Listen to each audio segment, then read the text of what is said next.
बिस्मिल्लाहिर्रहमानिर्रहीम। अस्सलाम वालेकुम स्टूडेंट्स। एजुकेशन फॉर ऑल में आपको खुश आमदीद। स्टूडेंट्स, अभी जो रिसेंटली आपके एडीबी पार्ट 1 और या बीए पार्ट 1 के जो अंग्रेज़ी यानी इंग्लिश का जो पेपर है, उस हवाले से हमने कुछ वीडियोस का आपके लिए अरेंज किया है। इन वीडियोस में हम आपके साथ को 35 से 40 जो इम्पोर्टेंट लेक्चर्स हैं जो कि आपके पूरे इस पार्ट 1 अंग्रेज़ी के सिलेबस को कवर करेंगे, उनको हम डिस्कस करेंगे। और इसमें जो हमारा पहला पोर्शन है वो वर्स का पोर्शन है, यानी जिसे हम पोएम्स कहते हैं। इस पोइट्री के सेक्शन में तकरीबन कोई 12 से 14 लेक्चर जो हैं वो हम आपके लिए लेके आएंगे।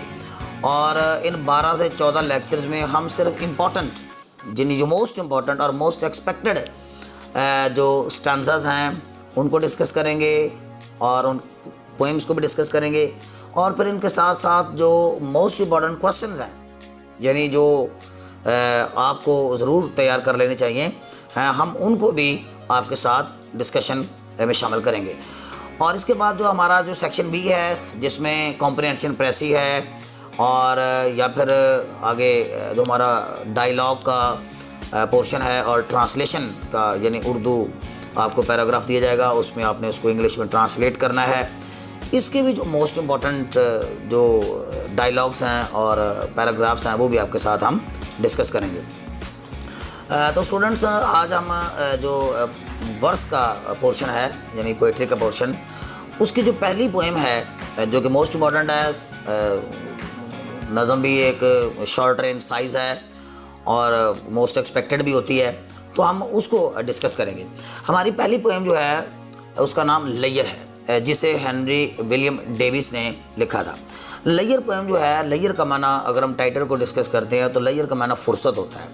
तो जो लेयर पोएम है, इसमें हमारे पोइट ने जदीद दौर के इंसान की जो मादा प्रस्ताना सोच है, यानी उसकी जो मटेरियलिस्टिक अप्रोच है, और या फिर उसकी जो ज़िंदगी जल्दबाजी वाली है और जिसकी वजह से एज अ रिज़ल्ट जो है वो टेंशन्स भरी हो गई है, उसके ऊपर राइटर ने सैटाराइज़ किया है, यानी निशाना तनकीद बनाया है, उसको तंज का निशाना बनाया है कि जदीद दौर का इंसान जो है वो कैसे हर वक्त जो है रुपया पैसा कमाने के चक्कर में है और उसने अपनी ज़िंदगी को बहुत ज़्यादा मसरूफ़ कर लिया है, और जिसकी वजह से उसकी ज़िंदगी हरी और बरी का शिकार होकर रह गई है। तो राइटर ये भी समझता है कि इंसान के मादा परस्त होने की एक वजह ये भी है कि इंसान नेचर से और नेचुरल ऑब्जेक्ट्स, यानी अल्लाह ताला ने हमारे इर्द गिर्द जो नदी नाले, पहाड़, वादियाँ, चश्मे, खूबसूरत जो चीज़ें मुख्तलिफ रूप में हमारे लिए छोड़ी हैं, उनसे इंसान ने दूरी इख्तियार कर बैठा है।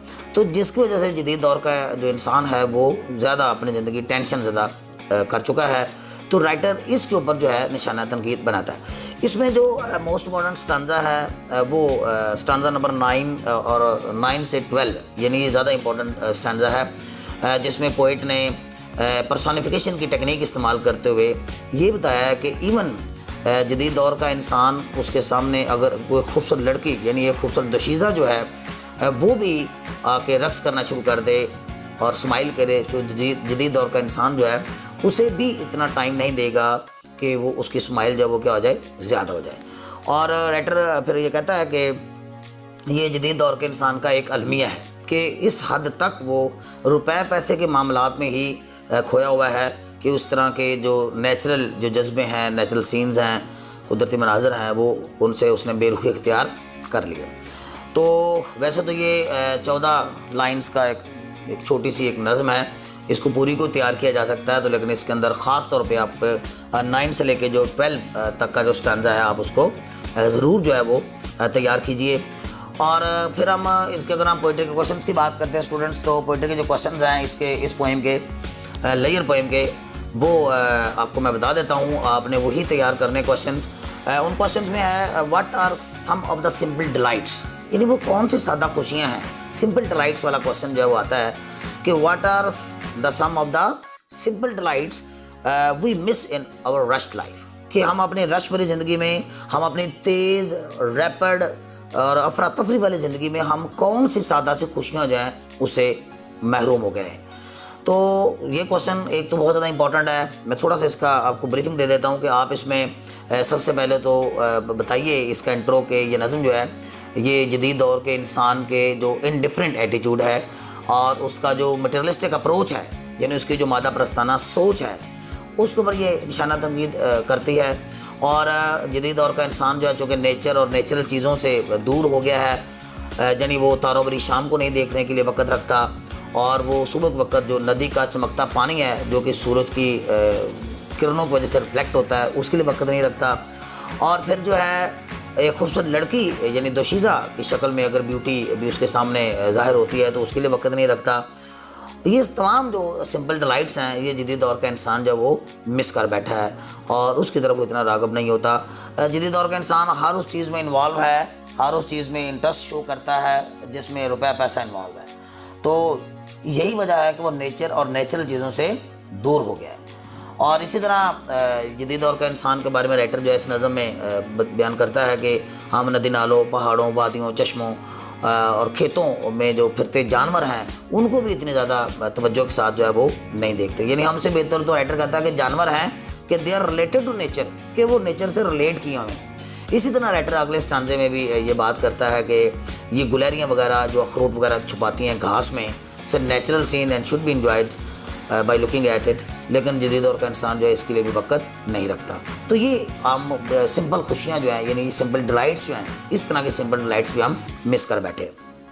एक क्वेश्चन जो है इसका एग्ज़ाम में 2-3 बार आया है कि what measures would you suggest, कि आप कौन से इक़दाम तजवीज़ करेंगे under the mad pursuit of wealth, जबकि दौलत का एक पागलाना जुनून चला हुआ है। यानी under the mad pursuit of wealth, दौलत का एक पागलाना जुनून जो है, इस आप तनाज़र में क्या इक़दाम तजवीज़ करेंगे जदीद दौर के इंसान को कि उसके लिए वो टाइम निकाल सके, यानी उससे वो निकल सके।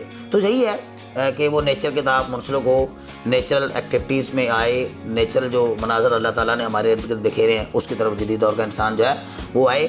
उस जदीद दौर के इंसान को एक बैलेंस क्रिएट करना चाहिए अपने कारोबारी सरगर्मियों में भी, और दूसरी जो हमारी जो जमालियाती ज़ौक़ वाली जो चीज़ें हैं, जमालियात से जो तल्लुक़ रखती हैं, उनके दरमियान अगर वो मुनासिब एक रिलेशन क्रिएट कर लेता है तो उसकी बहुत सी टेंशन जो है वो दूर हो सकती हैं। इसके अलावा एक और इम्तिहान में क्वेश्चन आता है कि शायर ने इस नज़म में क्या कंप्लेन की है, यानी क्या शिकायत जो है वो की है राइटर की, यानी पोएट की एक रियल कंप्लेंट क्या है इस नज़म में। तो ज़ाहिर बात है उसकी रियल कंप्लेन यही है कि जदीद दौर के इंसान ने एक घाटे का सौदा किया है, एक लॉस वाला उसने एक डील की है कि वो मादा परस्ती की तरफ आ गया है और रुपए पैसे के पीछे ज़्यादा भाग दौड़ कर रहा है। अपनी ज़िंदगी को उसने रश वाली कर लिया है, अफरा तफरी वाली कर लिया है, और जबकि वो जो दूसरा पहलू है यानी नेचर और नेचुरल चीज़ों का उसने उसको इग्नोर कर दिया है। तो ये हमारे इस पोइट की क्या है, ये कंप्लेन है इस नज़म। तो स्टूडेंट्स आप इस लेयर पोएम के इस शॉर्ट से सेशन में मैंने आपको जो बताया है आप इस पोएम को ज़रूर तैयार कीजिए। इसका रेफरेंस और कॉन्टेक्स्ट जो है वो आप कहीं से भी तैयार कर सकते हैं, और ख़ुसूसी तौर पे जो मैंने आपको इसका जो स्टांजा जो है वो 9 से लेके जो 12 वाला स्टांजा है, in my view is the most important this year. आप इसको याद कीजिए और इसके जो इम्पोर्टेंट क्वेश्चंस मैंने जो आपके साथ डिस्कस किए हैं वो भी आप पूरी तरह तैयार कीजिए। होपफुली स्टूडेंट्स के आपके लिए ये हमारा आज का जो वीडियो सेशन है ये बड़ा हेल्पफुल साबित हुआ होगा। Dear students, till next video, अल्लाह हाफिज़।